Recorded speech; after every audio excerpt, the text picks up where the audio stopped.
let me talk to you about an Irish animation studio named Cartoon Saloon.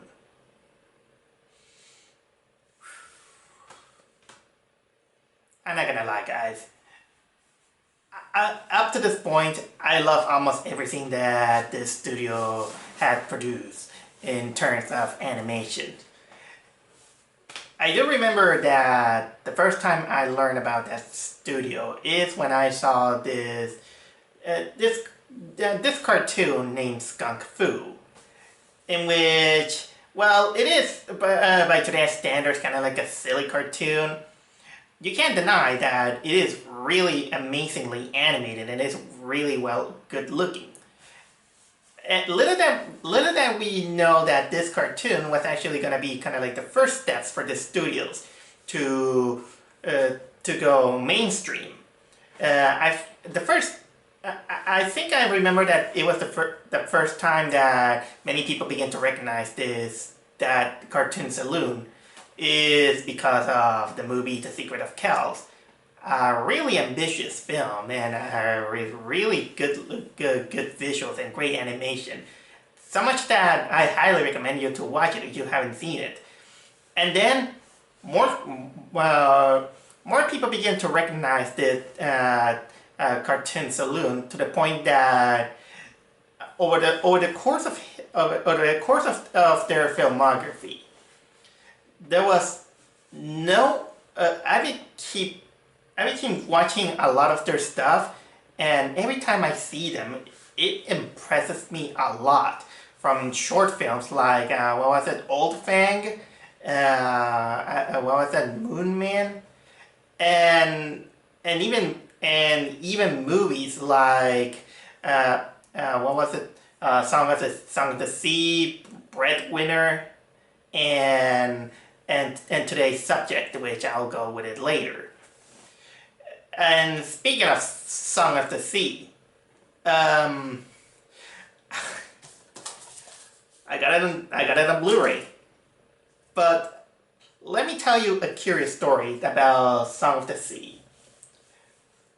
The year that when this movie premiered in New York, it was gonna be a one day special event in which the director Tom Moore, he was gonna present the film. So I went there at 10 a.m. I saw the presentation and watched the movie, and I was really falling in love with the movie so much that, yep, once I got the Blu-ray release, I had to get it. But that's not the entire story. The funny thing is that after watching the movie, I felt that it was a little bit too early to go home. I think it was kind of like 12 p.m. and so I just took myself kind of like a walk, and then I decided that I wanted to take the chance to watch another movie, because the movie theater that I went, it had exclusive screenings for international films that they didn't currently shown on regular movie theaters. So I decided to wait up to 3 p.m. to watch another movie in that same movie theater. If you're curious, that movie is actually the Babadook, because I was like, I heard many people talking about the Babadook. I'm gonna go watch it. So I bought my ticket. Then I got in the line to waiting for for the movie theater to open, and just by sheer luck, next to me, Tom Moore was there. Tom Moore was actually talking with one of his co-workers, and they were having a conversation until I kind of took the chance to butt in a little bit of the conversation, and I took the chance to actually flatter him and congratulate for Song of the Sea, and also Skunk Fu. And he was really happy, and I enjoyed that moment. Unfortunately, I didn't get the chance, to ask him for an autograph or something like that. But also because I wanted to respect him not just as an artist, but also as a human being. So, but still, but still, I will always remember that moment. And by the way, yes, I still watch a lot of Cartoon Saloon things. I do know that they also work on another TV series like Puffing Rocks, and recently, I think it was this year that they released another comedy show called Dork Bandango. And basically, that's my whole story from Cartoon Saloon, which this leads to the subject of today's movie that I just watched, which is their latest film, WolfWalkers, or WolfWalkers. How do you pronounce it? I don't know. And usually, and apparently the Irish tend to say it wolf, or I don't know if it's wolf. If I say wolf or wolf, it will depend on me, just in case. Like every Cartoon Saloon movie, you always notice that that all these movies are really ambitious, both visually and story wise. They a lot of their stories always tend to lead to have some homage to their Irish cultures or their Irish mythology or folklore. Like for example, Song of the Sea is about Selkies, and Wolf is is more like kind of like a take on to the mythos of the whatever you want to call it, werewolf or wolfman, but in their own unique way. Because, well, I'll get to that when I go there. But right on the get-go, I will say that if you're watching this vlog and you haven't watched this movie, why the freak are you here? Go watch this film, because my God, I absolutely love this film. This year, I had to deal with a lot of bad choices on movies, especially since, the pandemic is happening. We didn't get a lot of movies. We got the streaming services, but I'm a little bit of horrible on picking films, mostly because sometimes I really want to see bad movies in order to have a laugh at it, because I don't know, there's kind of like a guilty pleasure enjoying bad movies. But so rarely when I see some kind of dramatic movies, I tend to stay away because it's not kind of like my cup of tea. But animation is another thing. After dealing with Scoops, after dealing with Trolls World Tour, and maybe Over the Moon was okay. I think I finally found what was the best animated movie of the year. But not just best animated movie of the year. Probably my favorite movie of 2020. I'll give it my very best to not spoil the movie, because it's not worth spoiling the movie. You have to watch it for yourself. I'm just gonna try to give it a little bit of the few details that I can tell you. So, this movie is set in kind of like the early ages of Ireland, in which, well, they live in towns, and the people in position of power are linked with religion or something like that. But the main story focuses on this British girl named Robin, who, along with her father, they settle on this Irish town that is surrounded by this big fence wall, and it has a problem with wolves. And since Robin's father is a hunter, he just been contract to go around and try to kill the wolves and keep them at bay. But of course, Robin wants to be she wants to be a hunter like her father. She looks up to him, but But of course, there's some because of the age she's living, she is well. She doesn't. She's not led to become to learn that the way to be a hunter. From what I can gather, despite that the father loves her, and basically also because from what I heard, the British were not seen very well in the eyes of the Irish. It's kind of like an immigrant in a town or a country in which they are not well received in a way.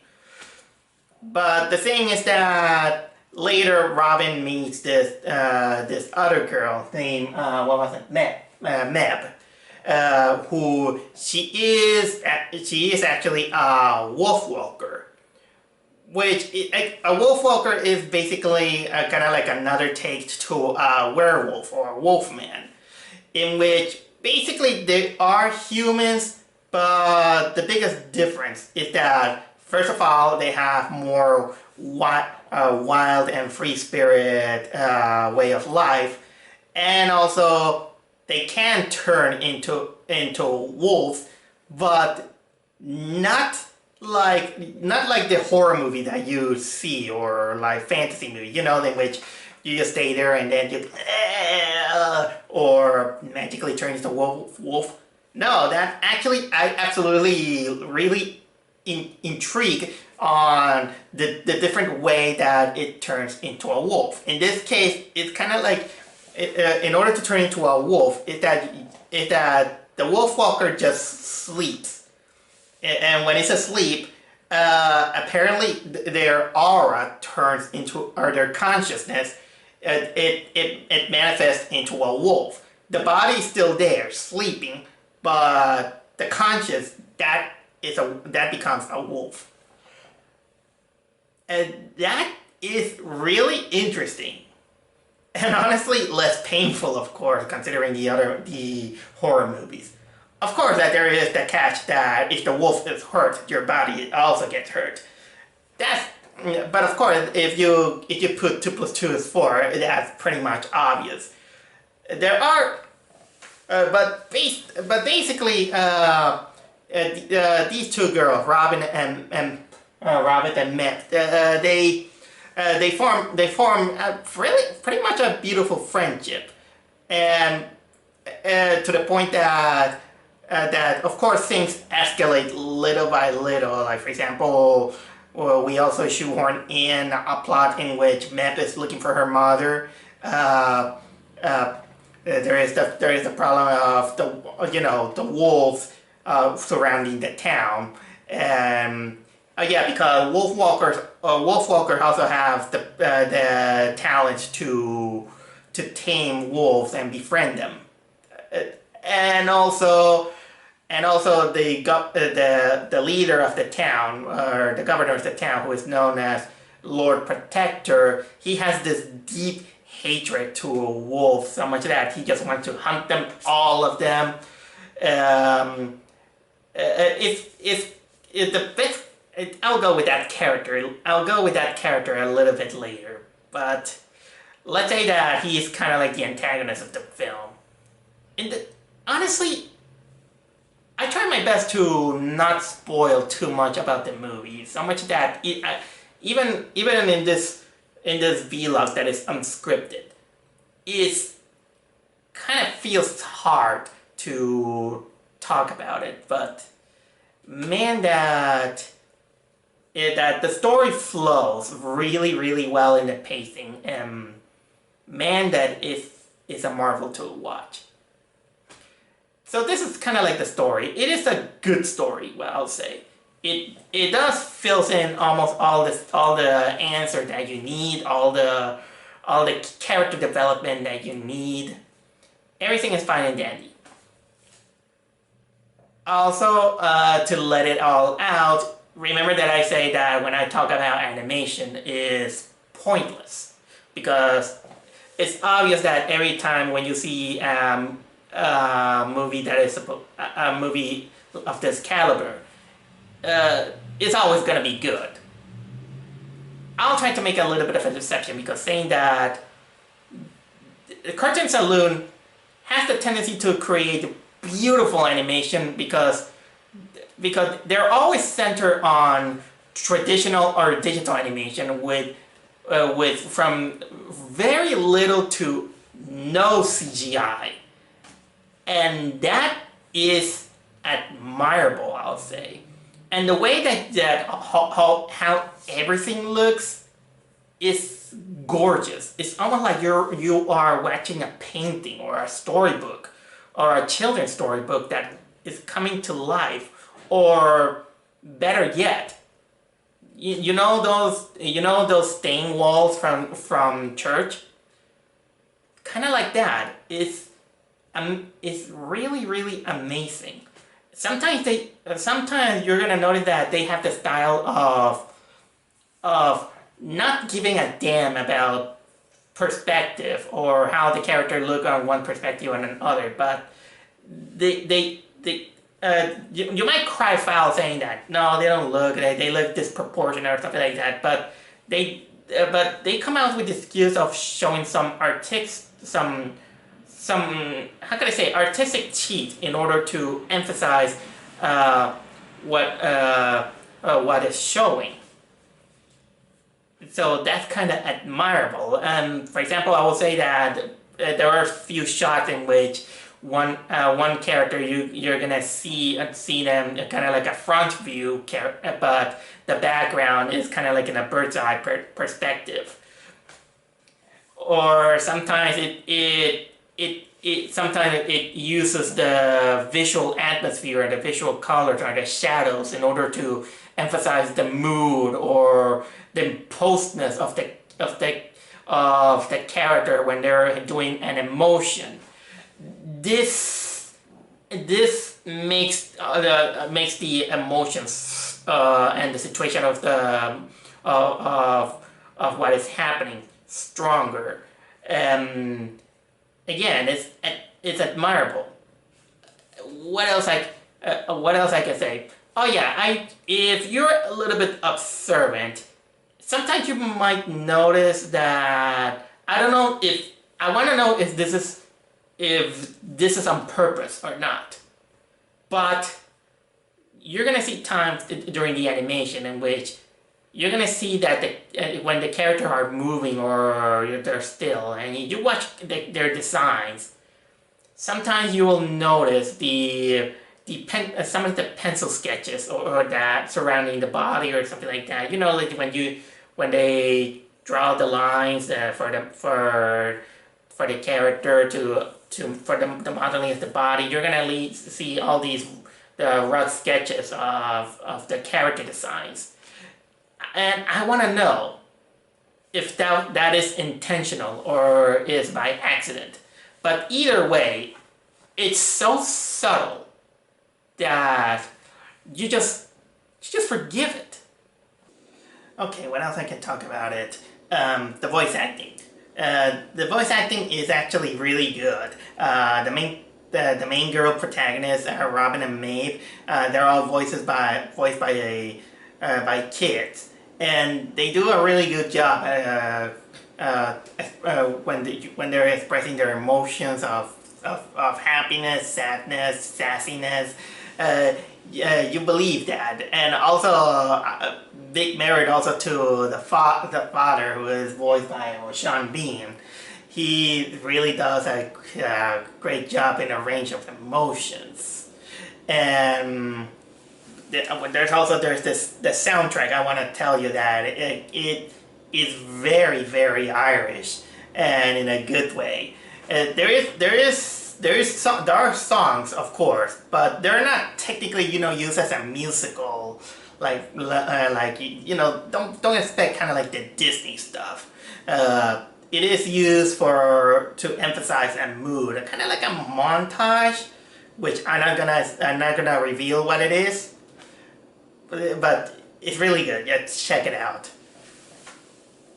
And now I think I'm gonna talk to you about the theme about this movie. I'm gonna give it my best to not be too spoilerish, because I really, really want to recommend you this movie highly. But from what I could tell is that the movie is about the nature of oppression and freedom. Is but not just necessarily about, you know, a government or something, or that the government oppress you or some man oppress you or something like that. It kind of explores a little bit of the nature of when do you feel the real freedom, or when, or about also the nature of obedience, of why do we obey, let's say. Why do we obey higher authorities or higher figures?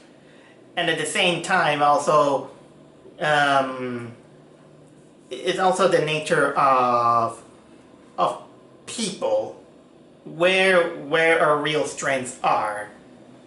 Like, for example, let's go in the case of our main character, Robin, in which right on the get-go, once you see her situation, you really understand.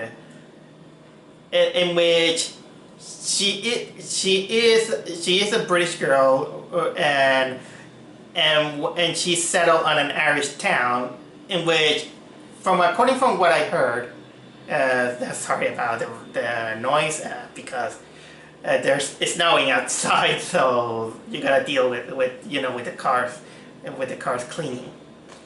Okay, the thing is that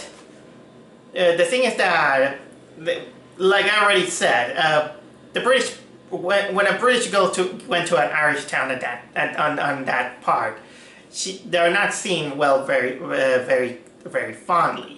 She's teased by the other kids. She's looking up to her father, even though the father, while loving at one point, he just wants her to stay in the house, do the chores that girls do at that time.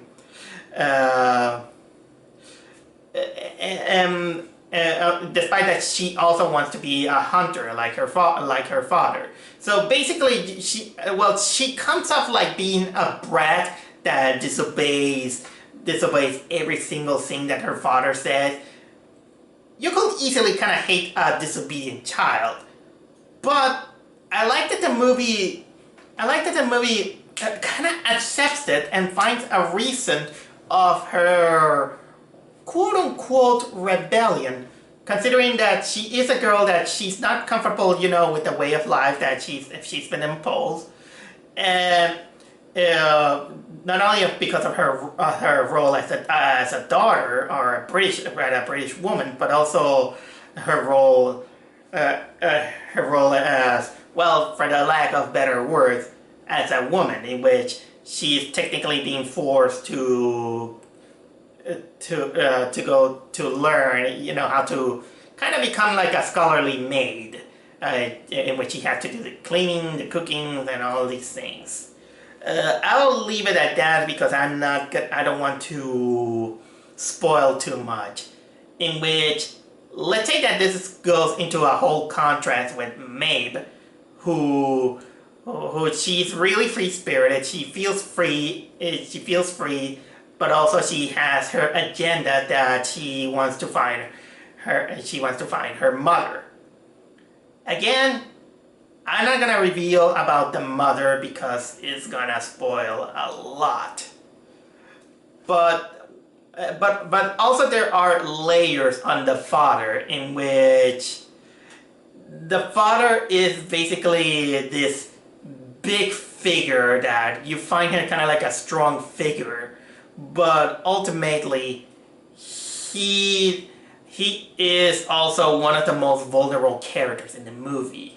You're gonna see kind of like a really, really weak character when he has to obey the orders of his superior. In this case, the Lord Protector, mostly because the father wants to keep the daughter inside the house and doing the womanly jobs, because he says that I'm doing this for you, I'm protecting you, I'm doing this is good for you, but little that he doesn't know is that he unintentionally is making her daughter feeling isolated. And boy, that you're gonna see that, especially in the also it kind of comes to the terms in which the father has a fear on a higher authoritarian figure, because that authoritarian figure has the power that if you disobey him, he's probably gonna ruin your life. But also, I gotta admit that there is a little bit of a three-dimensionality on our main antagonist, Lord Protector, considering that he for some reason he is kind of what you get if you mix Judge Frollo from Hunchback from Notre Dame to, what was the name of the villain of Pocahontas? Well, these two villains, they're kind of combined. And yes, he does make Catholic Christian references, which is something that not many cartoons, especially for a wider audience, they mention. And honestly, I approve of that, because the main antagonist he's basically kind of like he's not exactly 100% a tyrant, but let's say that he is a character who has this higher belief that whatever he does, he's doing the right thing, mostly because he's very devoted to the words of the Lord, the words of God, the Christianity, thinking that wolves are the devil, the witchcraft, and that if anyone goes against his authority, that is technically blasphemy. But in order to impose his authority, he also technically turns himself into a bigger monster than the wolves themselves. And again, I'm gonna stop right there, because you just have to watch the movie. So atmospheric, I'll say. At this point, I'm gonna say myself, stop. Stop talking about WolfWalkers. This is a movie that, if it wasn't for the current situation that is happening around the world, this is a movie that should have been put on the giant big screen. I know the situation of the movie theaters. I'm aware of that.